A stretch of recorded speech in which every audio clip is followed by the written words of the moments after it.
մասին։ Հարգելի պարոն քաղաքապետ,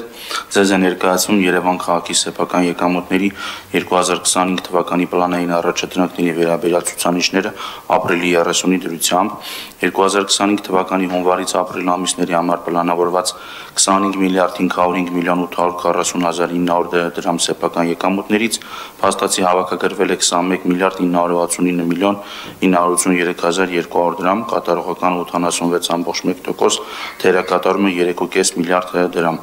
Թերակատարման հիմնական պատճառ է հանդիսացել փոխադրավարձի, նախագծման թույլտվության եւ շինարարական թույլտվության եկամուտների գծով թերհավաքագրումը։ Ներկայացնեմ նաև վարչական շրջանների փաստացի կատարողականների ցուցանիշները՝ Մալացիա Սեբաստիա 117.4, Արաբկիր 116.4, Նոր Մարաշ 112.6, Նոր 110.4, Շենգավիթ 104.4, Նուբարաշեն 104.1, Դավթաշեն 102.7, Աջափնյակ 100.3, Երևանի 99.8, Կանաքյար Զեյթուն 99.2, Կենտրոն 95.8, Ավան 93.3%։ Միաժամանակ հայտնում եմ, որ նախորդ տարվա նույն ժամանակահատվածի համեմատ սեփական եկամուտների աճը կազմել է ավելի քան 3.7 միլիարդ դրամ։ Հարգելի պարոն քաղաքապետ, զեկուցեմ նաև, որ նախորդ ամսին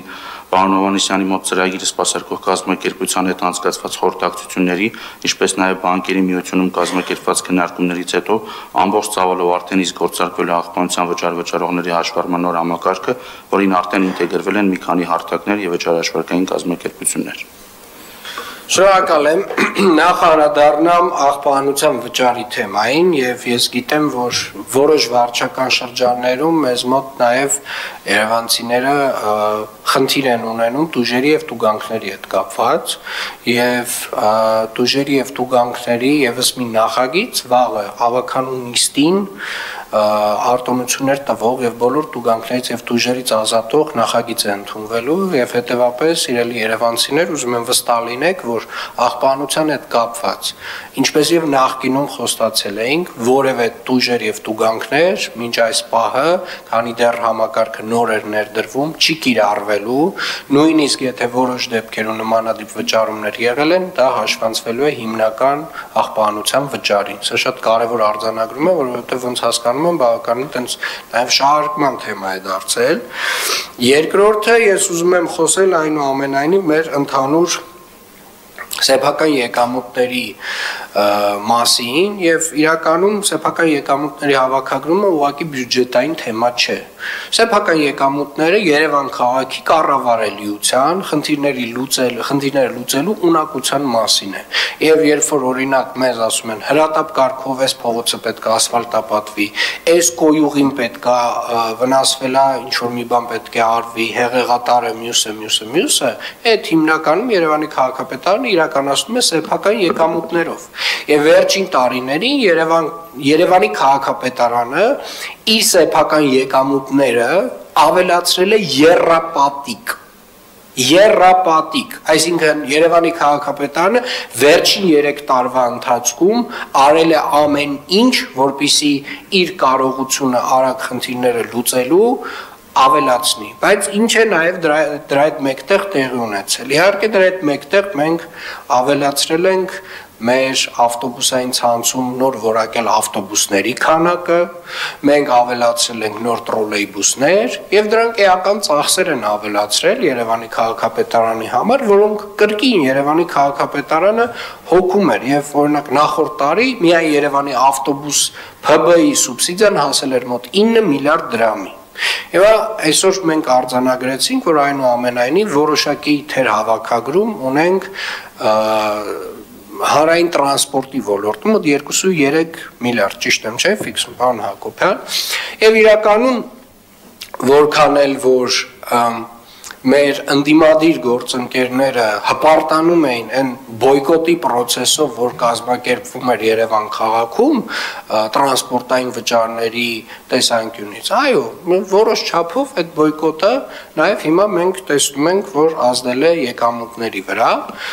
բայց այնուամենայնիվ իհարկե մոտավորապես 75-80% մարդկանց պարտաճանաչ վճարում են, այսինքն երևանցիները հիմնականում նույնիսկ առանց տուժի տուգանքի, ուղղակի իրենց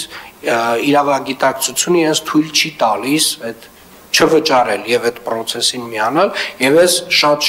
շնորհակալ եմ մարդկանց իրապես հասկանալու թե Երևանի քաղաքապետարանը ինչ է անում եւ այնուամենայնիվ մի արձանագրում պետք է անենք բոլոր այն կոչերը, որոնք որ միտված էին նրան, որ Երևանի քաղաքապետարանի եկամուտները նվազեցվեն, մասնավորապես տրանսպորտի ոլորտում։ Սիրելիներս, դրանք ազդելու են հենց տրանսպորտի ոլորտի վրա։ Առաջին հերթին։ Եվ օրինակի համար, եթե այսօր մոտավորապես 2.7% ունենք մենք ավտոբուսներ, որոնք որ դուրս չեն եկել, այսինքն այդ ֆինանսական հոսքը այնքան է աճում, որ Երևանի քաղաքապետարանը ուղղակի ֆիզիկապես կարող է չկարողանա անընդհատ այս ծավալը սպասարկի եւ հետեւապես կրկին անգամ եւ ուզում եմ հատուկ շեշտել եւ այստեղ որևէ տենց երկրորդ կարծիք չկա այո պետք է լինի տուգանք այո հարային տրանսպորտից օգտվելու եւ չվճարելու համար պետք է գործի տուգանք Երևանի քաղաքապետարանը կամ Երևան քաղաքը միակը չեն աշխարհում, որ ունեն նմանատիպ խնդիր։ Այսինքն դա կա Փարիզում, դա կա Լոնդոնում, դա կա եւ կներեք ամենայն հարգանքով նորից այդ բոյկոտի շղարշի ներքո ուղակի կոծկելը անպատասխանատվությունը ես տենց չեմ ընդունում։ Դա անպատասխանատվություն է քաղաքապետարանի նկատմամբ սեփական քաղաքի սեփական քաղաքում ունեցած հանրային տրանսպորտի նկատմամբ Երևան քաղաքում գազել չկա Երևան քաղաքում կան բարձրակարգ ավտոբուսներ որոնք որ երթևեկում են ամբողջ քաղաքով եւ էականորեն ցանցը ընդլայնվել է եւ Երևան քաղաքում համապատասխան սպասարկման համար կա համապատասխան վճար Մի վճար հարգելի գործընկերներ, որը մոտավորապես հələ 10-11 տարի առաջ Երևանի քաղաքապետարանը ուզում էր ներդներ նախկին գազելների համար։ Եվ եթե որևէ մեկը կարծում է, որ դա նույնպես շատ է, Ժորժ ջան, ենթադրում եմ, տենց այդ ենթադրություններով կարելի է վերադառնալ, կարող ենք վերադառնալ նախկին գազելների համակարգին։ Որովհետև եթե մենք չենք ուզում, որ տրանսպորտի որակը փոխվի, հա, տենց կարանք մաշացնենք մինչև վերջ, որևէ բան չվերանայենք ու այո, կունենանք այն ինչ որ ունեցել ենք մոտ 30 տարի։ Եթե ուզում ենք մեր կյանքում որևէ բան փոխվի, այդ փոխվելու համար նաև համապատասխան միջոցներ են պետք։ Որոշ չափով բոլորը պետք է մասնակից լինեն այդ փոփոխությանը։ Եվ սա նորմալ տրամաբանություն է։ Եվ այո, ժամանակ առ ժամանակ հարգելիներս որոշ ծառայությունների վճարներ պետք է վերանայվեն, ինչքան էլ որ դա հաճելի չի։ Բայց կներեք 40 տարվա ընթացքում, ասենք, մի անգամ չպետք է վերանայվեն, երբ որ ամբողջ տրանսպորտային համակարգը փոխվում է։